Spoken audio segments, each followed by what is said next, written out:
Now, before we get into this video, I just want to let you guys know that I have a special guest with me today.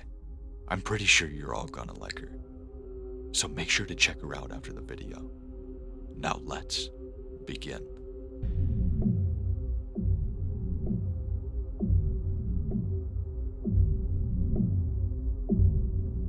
When I was younger, probably around 9 years old, I went to a small school in a tiny country town.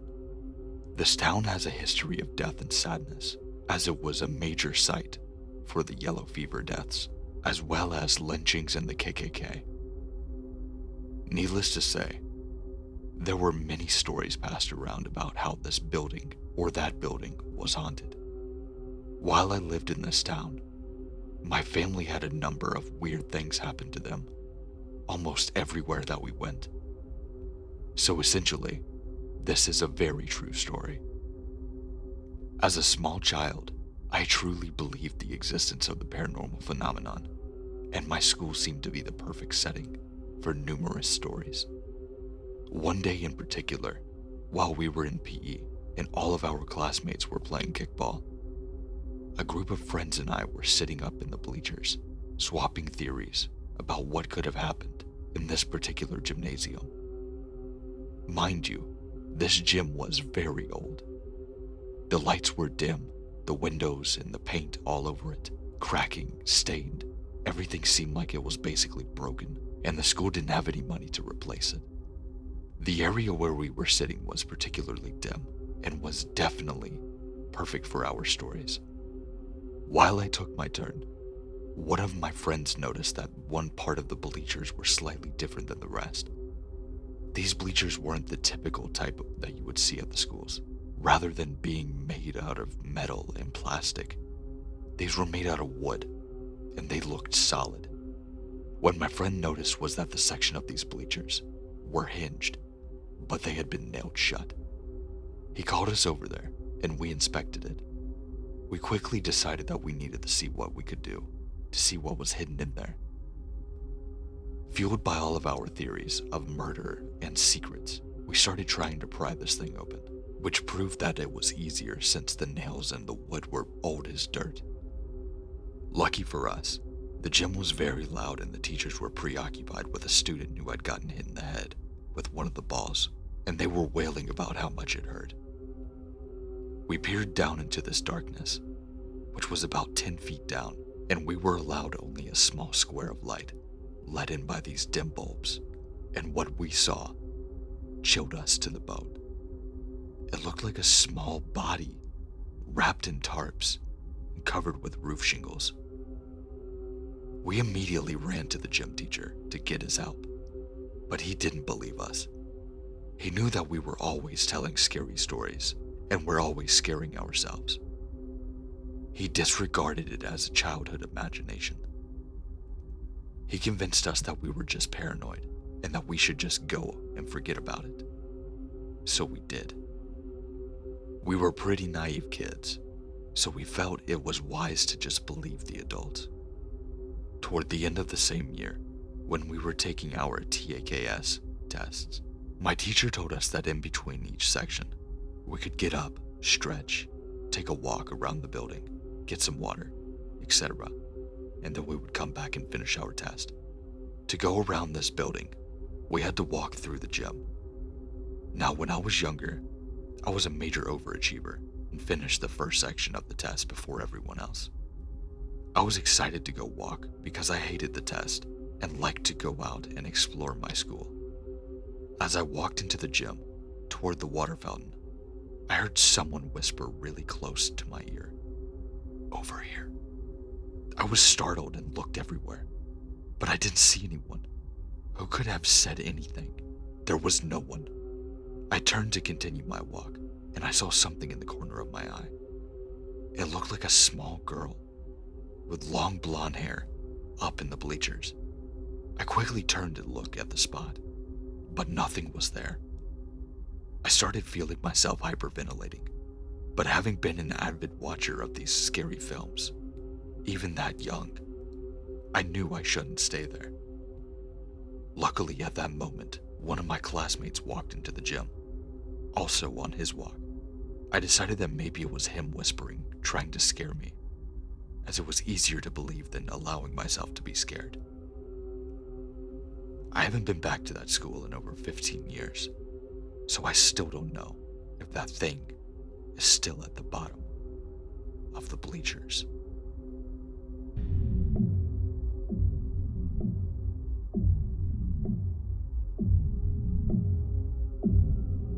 So, I live in a little farming community in Virginia. Nothing out here but cotton and peanuts and, well, apparently ghosts. I know there was at least two in the store, but now apparently only one. Number one, he or she likes to knock things over, especially when we're talking about him or her. Him or her also likes to appear as an orb in our security cameras. Number two, the one I'm fairly sure isn't there anymore was, kind of, what's the word? Can't think of it. A spirit stuck in a cycle, so to speak. It was a dude in a black hoodie. Now, I could easily say it was just a trick of my eyes were it not for the fact I saw him over and over and over, or occasionally mistook him for a customer, or one of the two men I work with. The first time I realized I was seeing a ghost was when I saw this man walk from the Coke window to the beer window. I thought it was my coworker James fronting the cooler windows, only for James to come in from outside, as he had been walking the trash to the dumpster. I got kind of a cold pit in my stomach when I realized the person I saw wasn't technically there. A few times I was shocked a customer had managed to get in the store without the doorbell ringing, saying hello as is required by the company, only to check the security cameras beside my register and realize the floor was completely empty. So, I began to be more cognizant of what I was seeing. The pattern happens like this. The man starts at the sodas, walks to the single beer window, then disappears. I started talking to him because I'm mouthy. "You can't drink beer anymore, man. You're dead." You can think I'm crazy if you want, but my other coworker Sam has seen him too. I guess I saw him about 15 to 20 times in total, but one day I saw him do something different. Instead of walking from the soda to the beer, he started at the beer window and started walking down the candy aisle toward the register. Then he disappeared. After that, I have never seen him again. So personally, I hope this means bro finally found his way out of the store. Rest in peace, my dead beer-drinking friend.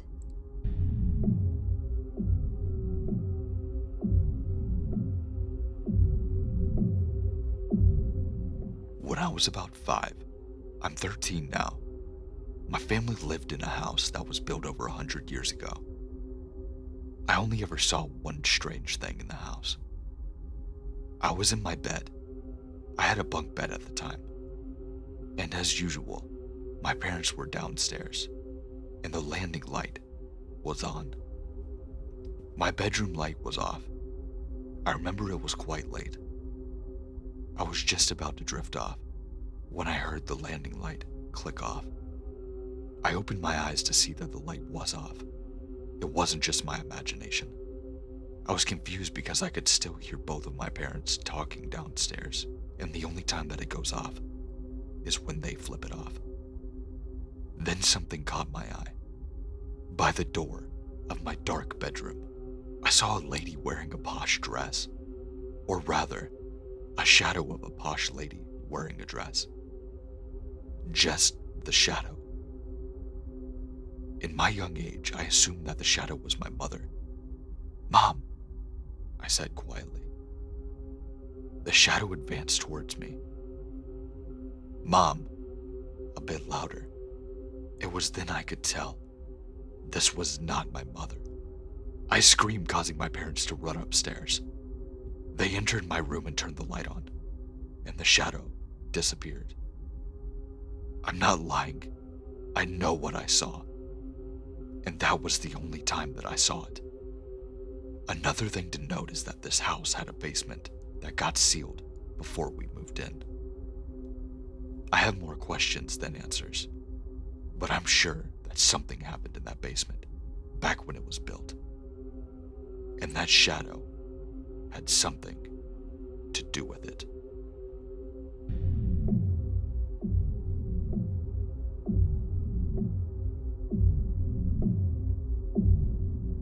Hello, glad you clicked on this. So I lived in a house that was over 200 years old, but it was part of the Underground Railroad, so it had a secret room which at the time we hadn't found. My older sisters, who were 14 and 18, were at camp. One was a camper and the other was a counselor at this camp, so I shared the same room with my older sister, who we will call Lena. So, since I was little, I had not ever slept alone, and I was around the age of 11 or so when they left. I was scared, as anybody would be. That night, I was terrified. I decided to leave my door open. There was the railing of the stairs and a ledge which had a window above it, and I could see out of it. You can get in from that window, but it would be hard to get back out since there was a drop. So I locked the window and got into my bed, which meant if I slept to my left, I would be looking right out of the window, and if I looked forward, I would see a window, but if I looked right, I would sleep towards the wall. Of course, I slept on my left side, which meant I slept right in front of the window into pitch blackness. Stupid me, right? So I was in my bed until I fell asleep around 12 p.m. and then woke up around 2:58 a.m.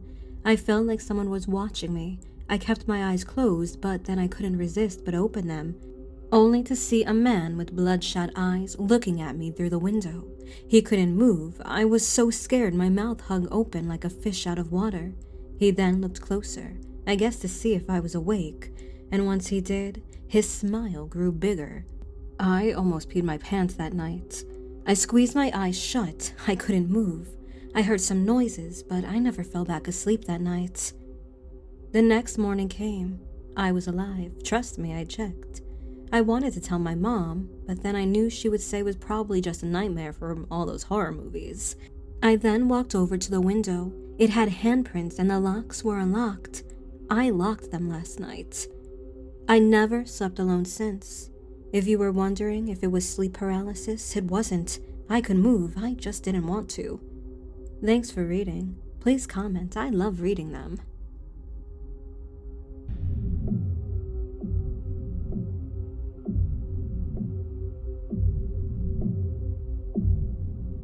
This didn't happen to me, but it was my older brother and sister.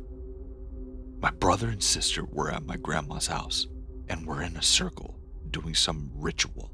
Not sure what it really was, but Sophia, not her real name, wanted to prove that there was a guardian following and protecting her. She said when she was in the room, she felt like if somebody was there and saw an old friend that died when she was like about 8, 3rd grade, something like that. He died from drowning in the lake near where my grandmother's house was. She says that she was speaking to him. Then he just disappeared one time, and she heard, "I can't have people looking at me." She saw her grandma looking confused. She thought nothing of it. Anyways, back to the story. During this, Sophia was 12, and there was 5 people. None of these are their real names. Nathan, Sophia, Mike, John, and Jenny. They all looked down. No eyes were open. Sophia said, "Do you think you will be okay with this?" They all heard, "As long as they don't look." Nathan looked as well, and Jenny. They saw a ghost figure hugging and kissing Sophia.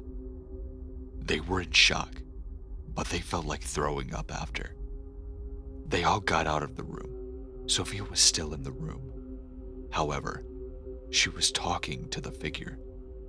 About 6 years later, she said that he has to go now because she has turned 18 and could protect herself, and that if he stayed any longer, he would be trapped in the house. So she let it go. She still remembers him. I don't know his name, but I hope that he took care of her and didn't turn her insane. She's about 22 now, and she moved out when she was 19, and I don't talk to her much. I was told about this when I was 8, and I had some creepy stuff happen. Nothing big though, just weird noises. That's it.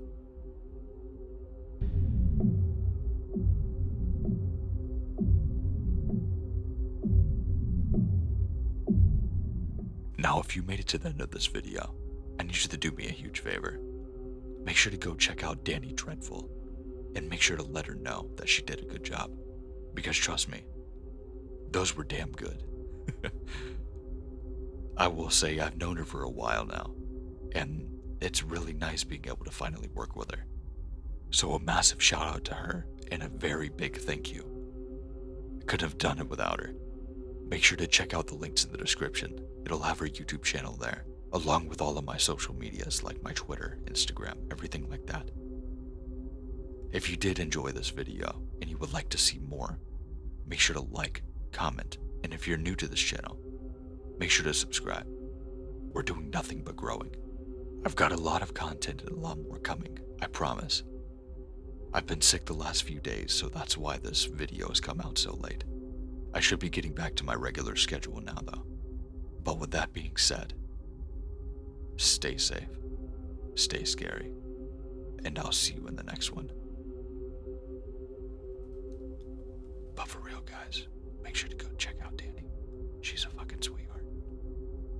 Okay, love you, bye.